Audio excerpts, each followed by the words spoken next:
All right, so before we get into what the president actually does and some different ways to look at the president's day-to-day operations, we'll talk briefly about the three different types of powers that the president is able to exercise. And these are coincidentally the same titles of of the powers that Congress is able to exercise, but it makes a little bit more sense to kind of get into them here. So first off are express powers. So these are things that are directly given to the president as an institution. You are expressly told to do something, right? So for example, the Constitution Article 2 lists the president as the commander in chief in times of war or during an insurrection. So in these points of time, it's the president who commands the military and our armed forces. Delegated powers include those that are given to the president by somebody else. So, for example, when it comes time to regulate the amount of carbon dioxide that can be emitted by this type of factory and this place in the United States, right? That is an authority that is given from Congress to the EPA, and we'll talk more about some ramifications of what this exactly means in a later lesson on the bureaucracy. But these are things that belong to somebody else, and they delegate the authority to the president, and or at least indirectly, since the president is the head of the executive branch, and the EPA is part of the executive branch. On this topic of a delegated power, right? You could imagine that your parents have asked you to watch your little brother or sister, right? They want to go see a movie, they want to go see friends, whatever it is. So normally the power of and the duty of watching your sibling, well, that's going to fall to your parents, but they are now asking you, and so you're the lucky one. So they are delegating their parental authority to you, right? So you're in charge of your little brother or sister for the night. And then finally, there are implied or inherent powers. Another name for these are prerogative powers, and these are powers that are sort of part of being in charge, right? So the president and the executive, the president is the person who exercises a lot of executive powers, and so if you're going to be in charge, right, you've got to be able to tell people what to do. You have to be able to exercise your role, exercise your authority, and have some weight behind it. So, for example, the president has the ability to issue what are known as executive orders. So these are the executive, right, the president, ordering somebody to do something. We'll spend a little bit more time later today getting into some of those. But we've got these three different types of powers, and they are exercised in different ways, different manners, just depending on different situations. Um, all of these are sort of kind of tied into this concept of the police power. So Congress, it's their job to debate, discuss, pass laws. And then once those laws are passed, Congress themselves aren't carrying them out, right? It's not senators who are making sure that factories don't pollute too much. No, they hand that off to the executive to execute or enforce these laws. Now, in carrying out this police power and carrying out these three different types of powers, the president takes on a lot of different roles, and it can be difficult sometimes to really get into those different types of roles, just one by one by one by one by one. So I like to rely on another scholar here. His name is Clinton Rossiter, and he wrote. He described six different hats of the president. So these are things that the president does. Uh, my son, for example, he sometimes likes to imagine he's a firefighter or a policeman, or he just today he built or he made an Amazon box into a robot head, and so that for him, having the hat of the thing is so important. You can't be a police officer unless you've got the police hat. You can't be this robot unless you've got something to put on your head, right? This outward symbol. So kind of using that metaphor. We can talk about six different things or functions that the president does, and at the front these are really broad hats. So there's a lot of different smaller things that fall under these different categories. And oftentimes as well, the president is wearing multiple of these hats at the same time. So using the hat metaphors is just one tool to kind of discuss all that the president encompasses today. And so they shouldn't be seen as, well, I'm taking off my chief of government and now I'm going to be chief of state, right?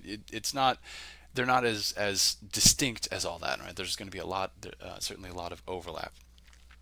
So again, we've got chief of government, chief of state, commander in chief, chief legislator, chief of party, and chief diplomat. And we will dip into each of these on separate slides going forward. So again, however you want to structure your notes, up to you. Just kind of giving you a heads up of what's coming down the pipe.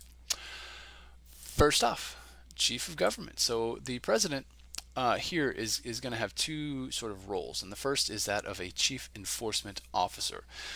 The Constitution states that the president, one of his jobs or her jobs, is to ensure that, quote, all laws are faithfully executed and administered. So we got to make sure that people are following the rules of the nation, that the Constitution is being respected, that the laws Congress pass are being honored, that the regulations that the Environmental Protection Agency is putting out, for example, are being observed. And sometimes that means they have to punish folks, right? If the EPA finds that a company is polluting too much, well, they can fine you. If a local judge, for example, is found to be breaking to violate civil rights of individuals, well, they can be removed from their position. They can be put in jail. If you are found breaking, smuggling in a whole bunch of cocaine into the country, you can be arrested and you can be punished for that, right? So laws are being executed. And on top of that, the president, or rather, not on top of, but in addition to, the president is the chief executive, right? They have a function as the head of the entire executive branch. So an entire part of the government is headed up by this one individual. And so they have a very important role of oversight. So that means that they need to make sure that the EPA, for example, the TSA, the Transportation Security Administration, Homeland Security, all these different departments and agencies and corporations and blah, blah, blah, blah, blah, are doing what they should be doing. And so to help the president in this capacity, the president has some leeway in hiring and firing people who he has to work with. Some of those individuals the president can just appoint, hire and fire at will. Others the president will appoint and the Senate has to confirm, and others the president doesn't really have a say over who they are. But the president is, at least on paper, kind of in charge of this entire branch of government. So they are the chief of government. So this is kind of like the day-to-day HR sort of thing, right? Make sure everything is running as it ought to be. Moving to the next hat, we come to the chief of states. And this is sort of the more kind of the ceremonial side of things.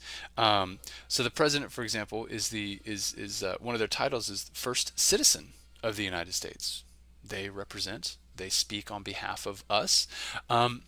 One of the things that the president has kind of come to do as on this more fun side of their role is to host the Boy Scouts or the Girl Scouts in the Oval Office. So they'll kind of bring them in, take a photo, like we see, we've got President Bill Clinton on the left, President George W. Bush in the middle, and then President Obama on the right.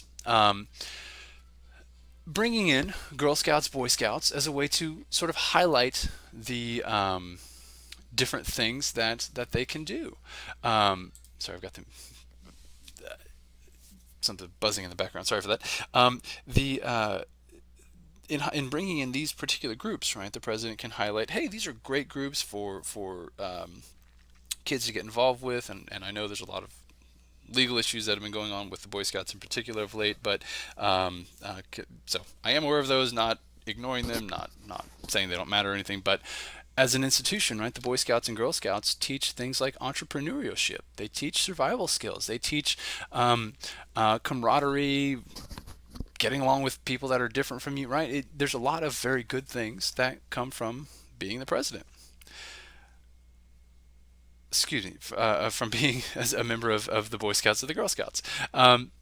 in addition to this, the ceremonial kind of this fun side. Oh, and one other note: I don't have a photo of President Trump with Boy Scouts, Girl Scouts, because as of right now, he hasn't invited them into the Oval Office, at least that I was aware of for a photo op like this.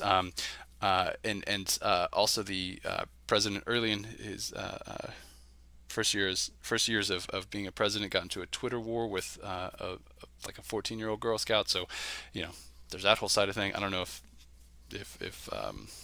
the Girl Scouts would even show up if invited. But leaving that aside, the president is also sort of as being the head of the nation, right? He's the person that we look to in times of sorrow. So I'll jump over. And again, the audio on this isn't going to come through. It's pretty grainy, but wanted to jump through and kind of show the president serving in this capacity as sort of a shoulder to cry on. Here we see George W. Bush at the ground zero of the World Trade Towers, and here he's holding on to the shoulder of one of the fire chiefs who was in charge of the search and rescue, which very quickly turned into just kind of recovery of bodies and things like that. And here he is sort of drawing the nation together. I'll jump ahead to get a wider shot. He's sort of drawing the nation together, right? He's saying, look, this is a horrible tragedy. This is a terrible time. But we are going to get through it. And at the end of the speech, again, let me kind of jump ahead. He's got the entire crowd chanting, literally USA, USA in the background, right? So he was really able to again just draw the nation together at this very, very uncertain, difficult, sad time. Moving to our next hat, we have the president as commander-in-chief. So the president is the commander-in-chief of the armed forces, quote, and this is from the Constitution, when they are called into the actual service of the United States. So day-to-day function of like what is the Army going to eat today, and what sort of weapon systems will the Navy invest in, and will the Marines build this base or the other one, right? For the most part, those day-to-day things are left to the branches of the military themselves. But when it comes time to carrying on an actual war, the president becomes the head. So it's the president who determines overall strategies and policies and things like that. This is a very important thing because oftentimes governments are able to maintain power through the military. And a lot of times it's the military who are sort of calling the shots behind the scene. Excuse me. And so the founders wanted to be very certain that when the military is actually being used for purposes of defending our country in some capacity, we wanted a civilian in charge. There have been a number of presidents who were in the military. George Washington, kind of foremost among them. And there was this big kind of ceremonial point right before he takes the Oval Office of where he takes off his sword. So this symbol of military leadership. He was in fact a general.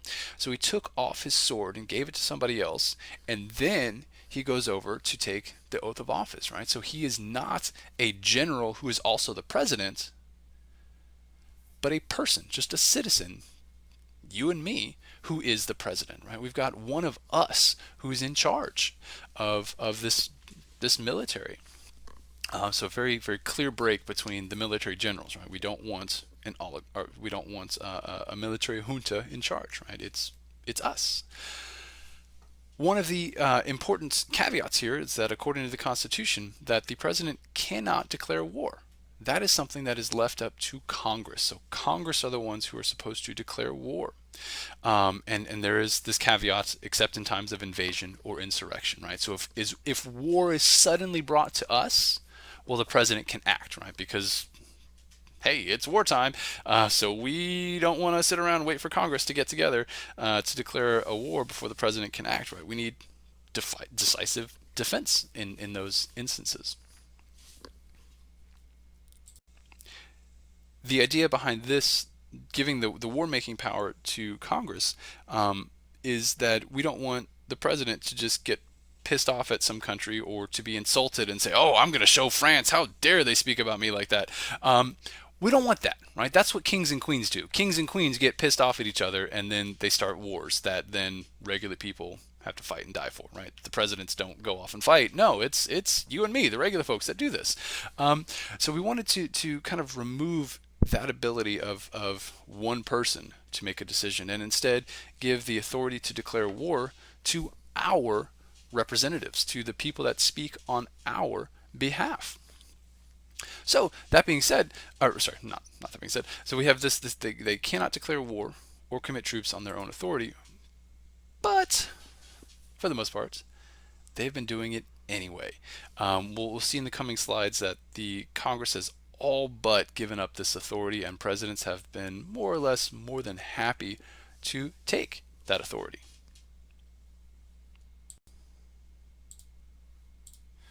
Oh, and I forgot this question was here, so it kind of already answered this one about why my Congress gives, or excuse me, why the Constitution gives Congress that power. Um, the follow-up, though, why would a president want to take this power and keep it for themselves? Spend a moment kind of considering that.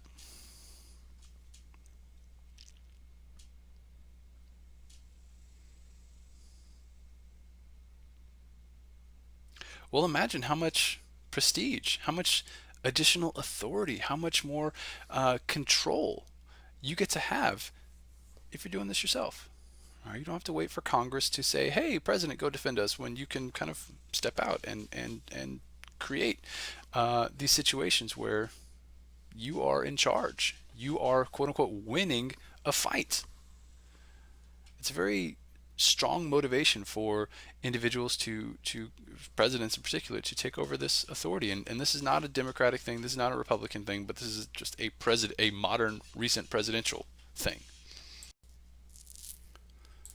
One sorry, let me get back to where I was. One very clear way that presidents have been exercising this this authority to declare war on their own is through the use of drones.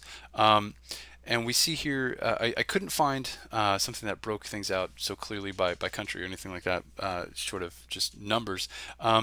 So this is a little dated, right? This is going back to 2019, but the fact remains, right? Presidents are sending drones all across the world, declaring war in countries, assassinating people all across the globe without any declaration of war. The last time we had a declaration of war was World War II, 1930s and 40s. World War II, we got involved in, or rather, World War II started 1939, ended 1945. That was the last time we had one. Since then, presidents have been using drones as much as they can to fight these fights. We can put some numbers to it, and these are as of early July 2020. The total number of drone strikes that Americans have, or that the American military has conducted, is over 14,000. And now there's something to be said for the use of drones, right? It keeps our soldiers out of harm's way. And there is certainly a massive benefit to that, right? There's a saying, and I wish I could remember who it was, but the history of war is kind of defined by moving your troops out of harm's way as much as possible while inflicting as much damage on your opponent, right? So there is certainly an argument to be made for that, and I'm not at all going to say that drones don't have a place in the modern world, but they can be very dangerous as well. In early 2020, this guy, Qassam Soleimani, who is an Iranian, he's one of the highest ranking Iranian military officers, he was killed by a drone strike that was authorized by President Trump. He was in Iraq, right? Our country, our ally, excuse me, our ally Iraq. He was in the capital of Iraq, near the airport in Baghdad. And out of nowhere, without warning, a missile was launched by one of our Predator drones and blew up the car that he was in. And a total of 6 people were killed in that attack. This was conducted without even giving warning to our ally, Iraq. So we as a country, and whole bunches of countries in the world have these, so it is by no means just us, but we as a country have the ability to launch these pinpoint attacks literally anywhere in the world. In response to that, Iran launched a number of missiles towards 2 of our air bases, and that's what those red dots are on the map.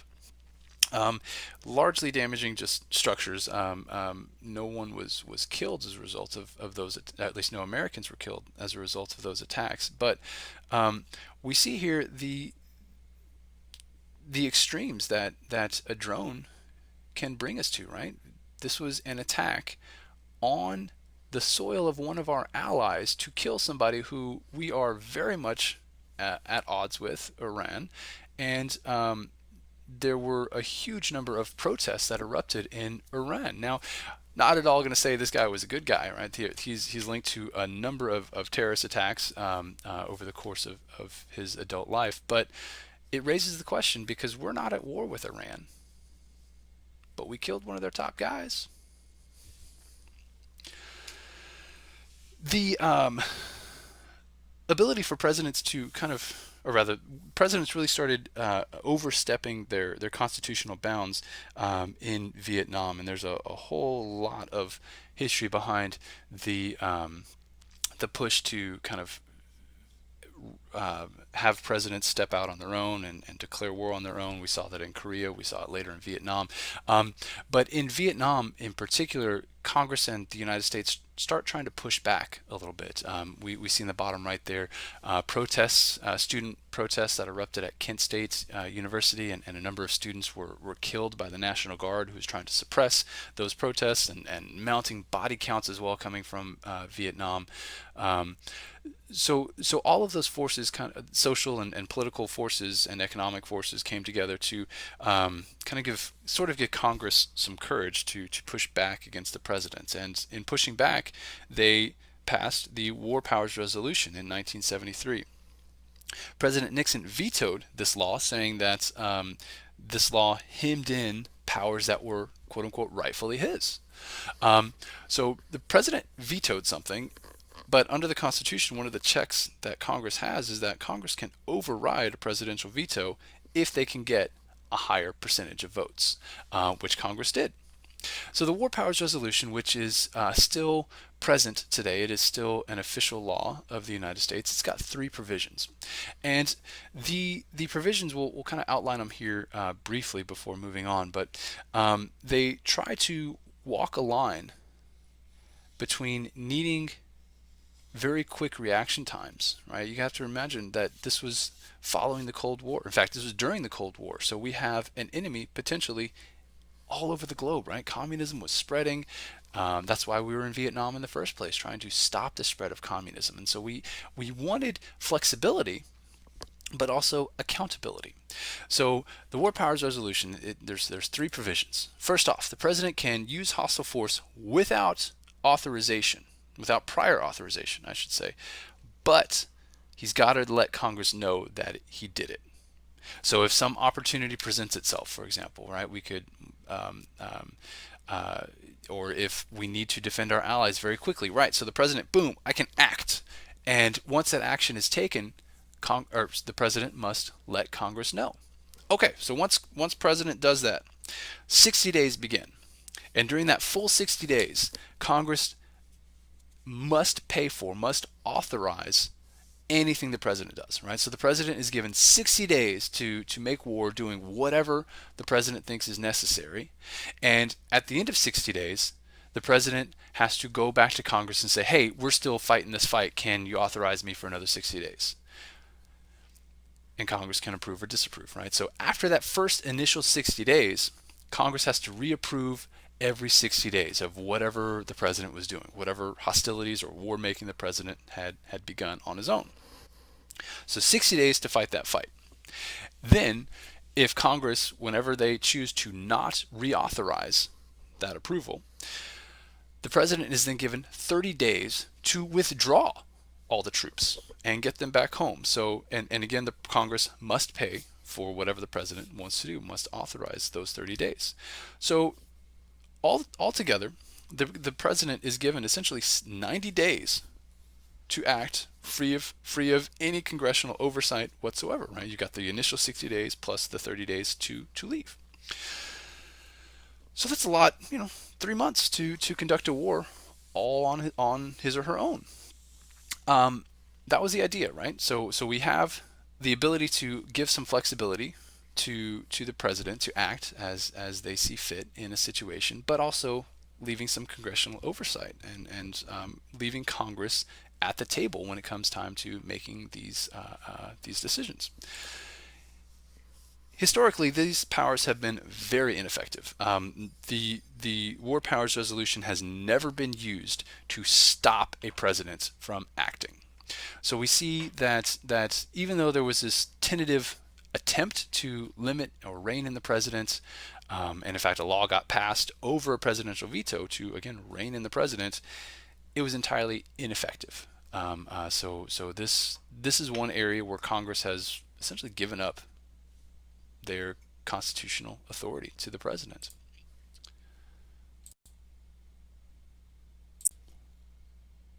Our current position is one that we are acting in the war on terror, and so this began following September 11th, 2001. At that point, the Congress authorized the president to, quote, use all necessary and appropriate force against whoever the president found out was involved, right? So we're saying, okay, rather, Congress is saying, okay, President Bush, you go figure out who did it, and you take whatever steps you think are necessary to punish those people. And so very soon after this, we go into Afghanistan to topple the Taliban, because we had learned that Osama bin Laden was behind these attacks and that he was getting shelter from the Taliban in Afghanistan. Several years later, he uses that exact same authority to go to Iraq to topple Saddam Hussein under the guise of, well, these got weapons of mass destruction. Well, it turns out he at least didn't, or hid them very well. The subsequent president, President Obama, used that exact same authority, right, to continue this war on terror, going into multiple countries, and President Trump is also continuing this trend. So 19 years later, 4 massive wars, and still kind of adding to that total day by day, we see that the president has kind of taken over the entire war making process. So something that was very clearly designed to hand over to, or rather to be controlled by Congress, well, Congress hasn't done it, right? It's like the bully who takes your milk money, but if you don't ever say anything about it, he's going to keep taking your milk money every single day. That's what the president is doing here. The president is taking something that belongs to somebody else. It's seen a huge boost in their overall authority. So I know this is run a bit longer than I like, so I'm going to go ahead and stop here, and we'll jump into the next section in just a moment.